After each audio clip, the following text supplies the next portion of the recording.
ఇక తిరుపతిలో ACB rights కలకలం రేపాయి. చంద్రగిరి పంచాయతీ కార్యదర్శిగా పనిచేసిన మహేశ్వరయ్య ఇంట్లో అధికారులు సోదాలు చేశారు.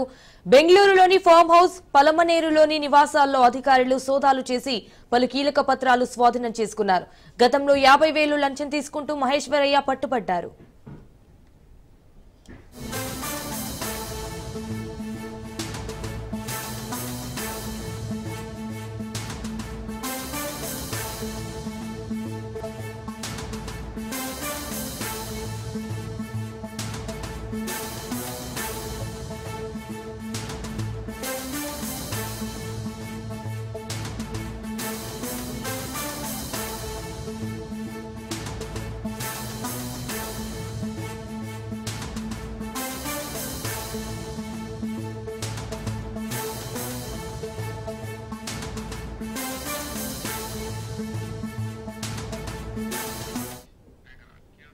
ఇక తిరుపతిలో ఏసీబీ రైట్స్ కలకలం రేపాయి.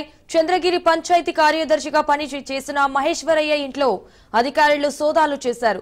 బెంగళూరులోని ఫామ్ హౌస్, పలమనేరులోని నివాసాల్లో అధికారులు సోదాలు చేసి పలు కీలక పత్రాలు స్వాధీనం చేసుకున్నారు. అయితే గతంలో 50,000 లంచం తీసుకుంటూ మహేశ్వరయ్య పట్టుబడ్డారు.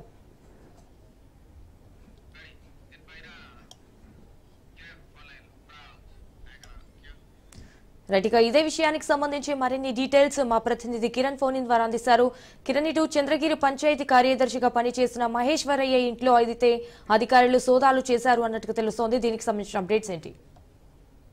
సంజన, ఏదైతే తిరుపతి జిల్లాలో మేజర్ పంచాయతీ అయిన చంద్రగిరి నియోజకవర్గంలో పంచాయతీ సెక్రటరీగా పనిచేస్తున్నటువంటి జి మహేశ్వరయ్య గత కొంతకాలం క్రితం కూడా 50,000 లంచం తీసుకుంటూ ఏసీబీకి పట్టుబడి సస్పెండ్ అయినాడు. ప్రస్తుతం అతని వద్ద ఆదాయానికి మించి ఆస్తులు ఉన్నాయంటే కూడా ఆరోపణలు రావడంతో ఒకసారిగా ఏసీబీ అధికారులు ఇంటిపై సోదాలు నిర్వహించారు. అయితే పూర్తి స్థాయిలో అతని బంధువుల ఇళ్లలో కావచ్చు, అదేవిధంగా ఎక్కడెక్కడ ఆస్తులు ఉన్నాయి దానిపైన చాలా చోట్ల కూడా ఏసీబీ అధికారులు ఒకే ఏకకాలంలో దాడులు నిర్వహించారు.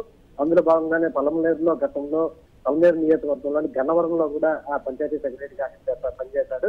అయితే అక్కడ చుట్టుపక్కల ప్రాంతాల్లో కూడా అంటే 4-5 ప్లాట్లకు సంబంధించి ఒక ఫామ్ హౌస్ సంబంధించి ఆ పత్రాలన్నీ స్వాధీనం చేసుకున్నారు.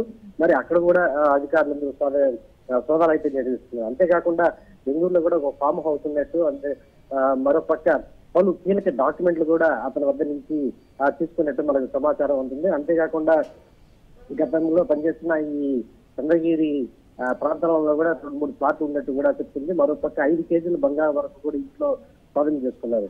అయితే ఇంత పెద్ద ఎత్తున అంటే మార్కెట్ వాల్యూ ప్రకారము 50 కోట్లుగా అది చెప్తున్నారు. అయితే గవర్నమెంట్ వాల్యూ ప్రకారం 50 కోట్లుగా ఇప్పటికే అధికారులు చెప్పారు. అయితే అధికారికంగా ఇంకా సాధారణ మార్కెట్ వాల్యూ ప్రకారం చూసుకుంటే అది అధికంగా 100 కోట్లకు పై మాట అని చెప్పేసి కూడా ఇప్పటికే సమాచారం ఉంటుంది. ఏదేమైనప్పటికీ తిరుపతి జిల్లాలో మాత్రం ఇది సంచలనం రేపిందని చెప్పుకోవచ్చు. ఎందుకంటే ఒక సాధారణ పంచాయతీ సెక్రటరీగా ఉన్న అతని దగ్గర 100 కోట్లకు సంబంధించిన ఆస్తులు దొరకడం అనేది నిజంగా సంచలనం రేపింది అని చెప్పుకోవచ్చు. గత ప్రభుత్వ ఆయంలోనే ఇదంతా కూడా కూడబెట్టాడనేది కూడా వార్తలు వస్తున్నాయి. ఈ నేపథ్యంలోనే ఒక కన్స్ట్రక్షన్ సంబంధించి వాళ్ళ దగ్గర డబ్బులు తీసుకుంటే వాళ్ళు ఆరోపణలు చేయడంతో ఈ ఏసీబీ అధికారులు ఒకసారిగా ఏఎస్పీ విమల్ కుమారి ఆధ్వర్యంలో మొత్తం 5 మంది అంటే తిరుపతిలోని ఇంట్లో 5 మంది సోదాలు చేస్తున్నారు. అయితే మరోపక్క ఏదైతే బెంగళూరు, పలమనేరు వాళ్ళు ఎక్కడైతే ఇళ్ళు ఉన్నాయో అక్కడ ఒక 5 మంది కూడా సోదాలు చేస్తున్నట్టు తెలుస్తుంది. ఏదైనా ఈ రోజు సాయంత్రానికల్లా 8 కేజీలు బంగారం స్వాధీనం చేసుకున్నారు. అదేవిధంగా ఏ పత్రాలు స్వాధీనం చేసుకున్నారు అనేది పూర్తి స్థాయిలో ఈ రోజు సాయంత్రానికల్లా ఏఎస్పీ విమల్ కుమారి తస్మిత్ చెప్పే అవకాశం అయితే ఉంది. Right Kiran, thank you for the updates.